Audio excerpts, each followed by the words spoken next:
پہلا اصول تو یہ ہے کہ جو آدمی نیکی، دیانت، سچائی کے ساتھ اپنا کاروبار کرے، ان چیزوں کی وجہ سے برکت لازمی ہوتی ہے۔ دلیل اس کی کہ خدیجہ الکبریٰ رضی اللہ تعالی عنہا نے نبی علیہ الصلوۃ والسلام کو سامان تجارت دے کر بھیجا تو نبی علیہ الصلوۃ والسلام نے اس کو جا کر بیچا۔ صداقت، امانت، دیانت، فراست، ان چیزوں کو استعمال کیا۔ نتیجہ کیا نکلا کہ اس مال کا منافع عام معمول سے دگنا منافع ہوا، جس پر خدیجہ کبریٰ حیران ہوئی کہ بھئی اتنا زیادہ منافع روٹین میں ہوتا ہی نہیں تھا۔ علماء نے لکھا ہے کہ جب نبی علیہ السلام نے پرائے مال پر اپنی صفات کو استعمال کیا، مال پرایا تھا، امانت اپنی تھی، دیانت اپنی تھی، صداقت اپنی تھی، فراست اپنی تھی، جب ان صفات کو پرائے مال پہ استعمال کیا، اللہ نے اس میں دگنا نفع دے دیا۔ اے بندے، تو ان صفات کو اپنے مال پہ استعمال کرے گا، اللہ تجھے کتنا نفع عطا فرما دے۔ اس لیے 10 میں سے 9 حصے رزق اللہ نے تجارت میں رکھا ہے، اور ایک حصہ رزق باقی نوکریوں میں۔ اور یہ تجارت، یہ انبیاء کا کام۔ اس لیے دیانتدار تاجر قیامت کے دن انبیاء اور صدیقین کے ساتھ کھڑا کیا جائے گا، حالانکہ تجارت کرتا ہوگا۔ تو اس کے کچھ اصول ہیں۔ اگر انسان کو رزق کی پریشانی ہو تو اس کے لیے ایک تو وہ کثرت سے استغفار کرے، کیونکہ ضرورت ہے نا۔ آج کئی دوست اس میں پریشان ہوتے ہیں، پوچھتے ہیں، تو بجائے الگ الگ کسی کو بتائیں، کیوں نہ دوستوں کو سب کو ہی بتا دیں، فائدہ ہو جائے گا، بلکہ یہ اور آگے کسی کو بتائیں گے، اللہ کی مخلوق کا فائدہ ہو جائے گا۔ تو رزق کی پریشانی دور کرنے کے لیے پہلا عمل انسان کثرت سے استغفار کرے۔ استغفر اللہ ربی من کل ذنب واتوب الیہ۔ اگر تو یہ پورا پڑھے تو بہت اچھا، کم از کم استغفر اللہ یہ تو ضرور ہی پڑھتا رہے۔ استغفروا ربکم انہ کان غفارا۔ دیکھو دلیل قرآن پاک سے، نوح علیہ السلام نے کیا کہا تھا؟ رب کے سامنے استغفار کرو، وہ تمہارے گناہوں کو بخشنے والا ہے۔ یرسل السماء علیکم مدرارا، بارشیں برسائے گا۔ وَيُمْدِدْكُمْ بِأَمْوَالٍ، مال سے تمہاری مدد کرے گا۔ تو استغفار سے اللہ تعالیٰ بندے کی مال سے مدد فرماتے، پھر بندوں کی مدد نہیں مانگنی پڑتی، پھر بندوں کے پروردگار کی مدد اترتی ہے۔ اور جب اللہ تعالیٰ کسی بندے کی مدد کرتے ہیں پھر اسی کشتی کو درمیان میں نہیں چھوڑتے، ہمیشہ کنارے لگا دیا کرتے۔ دوسری بات کہ جتنی حیثیت ہو اللہ تعالیٰ کے راستے میں صدقہ کرے۔ مثلا کچھ لوگ روزانہ صدقہ کرتے ہیں، یہ کہاں لکھا ہوا ہے کہ روزانہ آپ نے ہزاروں لاکھوں کے حساب سے صدقہ کرنے؟ آپ اگر 1 روپیہ بھی صدقہ کریں گے روز کا تو صدقہ کرنے والوں میں شامل ہو جائیں گے، 5 بھی کریں گے تو صدقہ کرنے والوں میں شامل۔ تو مقدار کو مت دیکھیں، اپنی حیثیت کو دیکھیں۔ اس حیثیت کے حساب سے آپ اگر اللہ کے راستے میں کچھ نکالیں گے تو صدقہ سے اللہ تعالی رزق میں برکت عطا فرماتے ہیں۔ نبی علیہ الصلوۃ والسلام نے قسم اٹھا کر حدیث میں یہ بات فرمائی۔ اگر اللہ کے محبوب ویسے ہی بات کر دیتے تو صادق و امین کی یہ بات سچی تھی، مگر انہوں نے قسم کھا کر فرمایا کہ صدقہ کرنے سے آدمی کے رزق کے اندر کمی نہیں آتی، اللہ تعالیٰ برکت عطا فرما دے۔ تیسری بات، کمزوروں کے اوپر احسان کرنے سے۔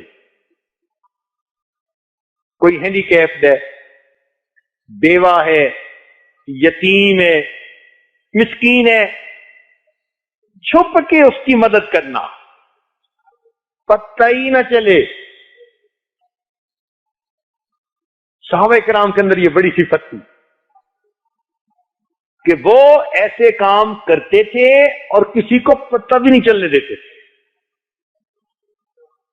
چنانچہ سیدنا عمر رضی اللہ عنہ ایک مرتبہ آئے اور انہوں نے آ کر دیکھا کہ حضرت ابوبکر صدیق رضی اللہ تعالیٰ عنہ نے اپنے کام والی جگہ پر ایک رجسٹر رکھا ہوا ہے اور اس پر لکھا ہے کہ فلاں بندہ معذور ہے، حاجت مند ہے، ضرورت مند ہے، اور اس کی خدمت کون کرے گا، آگے اس کا نام بھی لکھا ہوا ہے۔ سارا رجسٹر دیکھا تو وہ خانے پور دیکھے، ایک جگہ لکھا تھا کہ یہ بیوہ ہے، بوڑھی ہے، اس کے گھر میں جھاڑو دینا ہے اور پانی بھرنا ہے، مگر آگے اس کے خدمت کرنے والے خانے میں کوئی نام نہیں تھا۔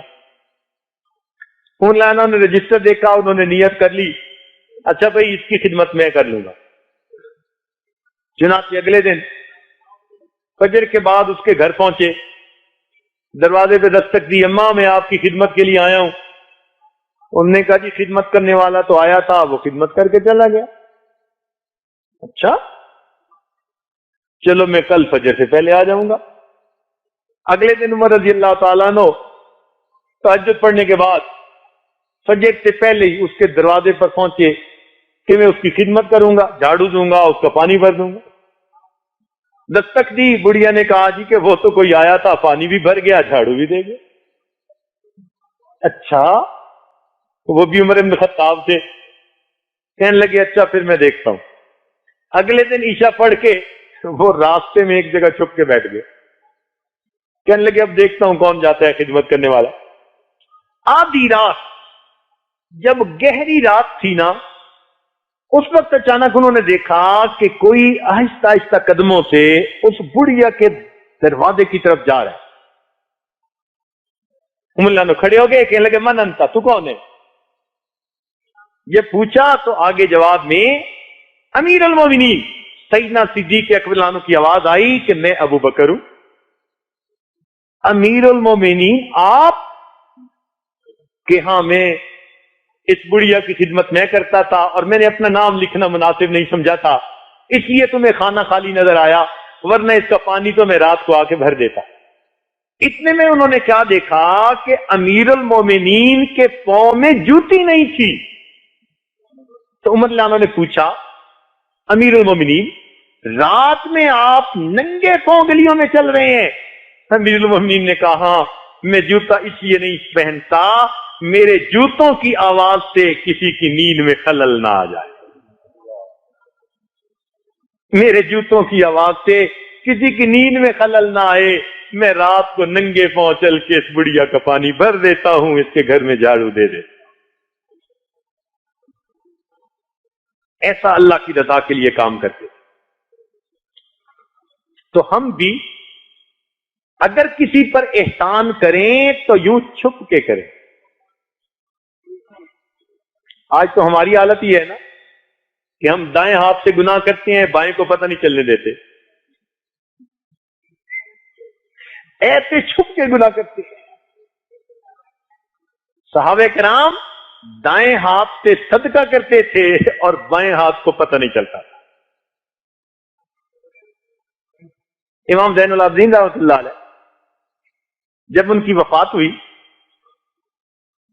تو نہلانے والے نے، غسال نے دیکھا کہ ان کے کندھے کے اوپر نا ایک کالا سا نشان ہے۔ اللہ نے ان کو بڑا خوبصورت جسم دیا تھا، بڑے نازک بدن تھے، اور اللہ رب العزت نے سیمی تن بنایا تھا ان کو، اتنا خوبصورت جسم اور ایسا کالا سا نشان۔ تو غسل دینے والا بڑا حیران ہوا، بات سمجھ نہ آئی، تو اس نے پوچھا گھر کے لوگوں سے بھئی یہ نشان سا کیسا تھا؟ ہمیں بھی نہیں پتا۔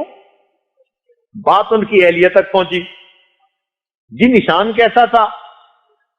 جی ہمیں بھی پتہ نہیں ہے۔ عجیب سی بات۔ کئی دن گزر گئے، کئی دنوں کے بعد جو بیوائیں تھیں، جو نادار تھے، جو ہینڈی کیپ تھے، ان کے گھروں سے آواز آئی، وہ کہاں گیا جو ہمیں پانی پلایا کرتا تھا؟ تب پتہ چلا کہ رات کے اندھیرے میں پانی کی مشک اپنے کندھے پر لے کر ضرورت مند لوگوں کے گھروں میں پانی بھرا کرتے تھے، اور زندگی میں پتہ ہی نہیں تھا کسی کو کہ آگے بھر جاتا ہے۔ ان کے مرنے کے بعد پتہ چلا۔ یہ جو خدمت ہے نا، یہ اللہ تعالیٰ کو بڑی محبوب